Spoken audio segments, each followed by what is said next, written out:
రక్షకుడును మన ప్రభునైన యేసుక్రీస్తు నామంలో మీ అందరికీ హృదయపూర్వక వందనాలు. ఈరోజు దేవుని వాగ్దానము సంకీర్తన 119వ సంకీర్తన 114వ చరణము. నాకు మరుగుచోటు నా కేడము నీవే, నేను నీ వాక్యము మీద ఆశ పెట్టుకుని ఉన్నాను. హల్లెలూయా. మరి ఈ యొక్క సంకీర్తన 119వ సంకీర్తన కనుక మనం చూస్తే ఇందులో చాలా వచనాలు ఉంటాయి కదండి. అతి పెద్ద సంకీర్తన ఈ యొక్క 119వ సంకీర్తన. 176 చరణాలు ఉంటాయి ఇందులో. మరి ఇందులో మనకి చాలా వాగ్దానాలు లేదా మనం ఎలా ఉండాలి అనేటువంటి విషయాలు తెలియచేస్తూ ఉంటారు. మరి ముఖ్యంగా ఇక్కడ మరి రాస్తున్నటువంటి భక్తుడు తెలియచేస్తున్నటువంటి మాటలు ఏంటంటే, నాకు మరుగు చోటు నా కేడము నీవే అని. ఎందుకు అలా అంటున్నాడు ఆయన అని కనుక మనం ఆలోచన చేస్తే, అప్పుడున్నటువంటి పరిస్థితులు కావచ్చు, లేదు అని అంటే మరి ఆయన దేవుణ్ణి ఆశ్రయించినటువంటి విధానం కావచ్చు. మరి మనకు ఏవైనా సరే ఆపదలు వస్తే, మనకు ఏవైనా సరే ఒకవేళ వర్షం వస్తుంది, వరద వస్తుంది, తుఫాన్ వస్తుంది, మనం ఏం చేస్తాం? సురక్షితమైనటువంటి స్థలానికి వెళ్తాం కదండి. మరి మన జీవితంలో కూడా అనేక సందర్భాల్లో కష్టాలు వస్తాయి, నష్టాలు వస్తాయి. మరి అలాంటి సమయంలో మనం ఎవరి దగ్గరికి వెళ్ళాలి? మనం దాగోడానికి ఎవరి దగ్గరికి వెళ్ళాలి అంటే దేవుని యొద్దకు వెళ్ళాలి.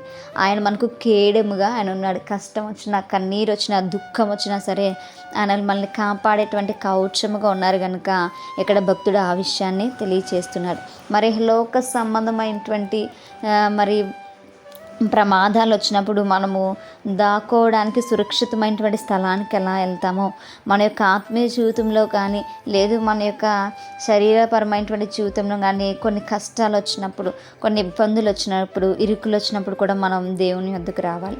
ఆయన మనకు అభయం ఇవ్వడానికి ఉన్నాడు, ఆయన మనల్ని సంరక్షించడానికి ఉన్నాడు, ఆయన కోటగా ఉన్నాడు, కొండగా ఉన్నాడు కనుక మనము దేవుని వద్దకు రావాలి, వెళ్ళాలి అనేటువంటి విషయం ఇక్కడ మనకి తెలియచేస్తున్నారు. ఆయన అంటున్నాడు, నేను నీ వాక్యం మీద ఆశ పెట్టుకుని ఉన్నాను. హల్లెలూయా. ఈరోజు మనము అనేక సందర్భాల్లో అంటాం, నేను నీ మీద నమ్మకం ఉంచుకున్నాను రా, నేను నీ మీద నమ్మకం ఉంచుకున్నానమ్మా, నువ్వు ఇది చేస్తావు అది చేస్తావని. అయితే మనము ఎవరిపైన నమ్మకం ఉంచుకోవాలంటే దేవుని పైన మనం నమ్మకం అనేది ఉంచాలి. దేవుడే మనకు మాట ఇచ్చినాడు కనుక, ఆయనే మన యొక్క కోరికలు నెరవేర్చగలడు కనుక ఆయన యొక్క వాక్యం మీద మనము నమ్మకం అనేది పెట్టుకోవాలి. ఆయన చీకటిని వెలుగుగా చేసేటువంటి దేవుడు కనుక ఆయన్ని నమ్ముకున్నటువంటి వారిని ఆయన విడిచిపెట్టువాడు కాదు కనుక మనము ఆయన యొక్క వాక్యం పైన, ఆయన మనకిచ్చినటువంటి వాగ్దానం పైన మనం నమ్మకం అనేది ఉంచాలి.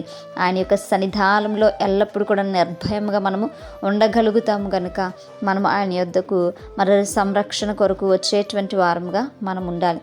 మరి ఈ లోకంలో రాజులు నమ్మిన వ్యర్థమని, మనుషులు నమ్మిన వ్యర్థమని, దేవుణ్ణి ఆశ్రయించటం మేలని దేవుని యొక్క వాక్య భాగం సెలవిస్తుంది. కాబట్టి మనము దేవుని పైన నమ్మకం పెట్టుకోవాలి. దేవుని యొక్క మాటల పైన నమ్మకం పెట్టుకుని ఆయన స్తుతించి ఘనపరిచి ఆరాధించడంలో మరి ముందు స్థాయిలో ఉంటూ ఎల్లప్పుడూ కూడా ఆయన కొరకు కనిపెట్టేటువంటి వారం ఉండాలి. అటువంటి కృప దేవుడు మనందరికీ కూడా దయచేయనుగాక.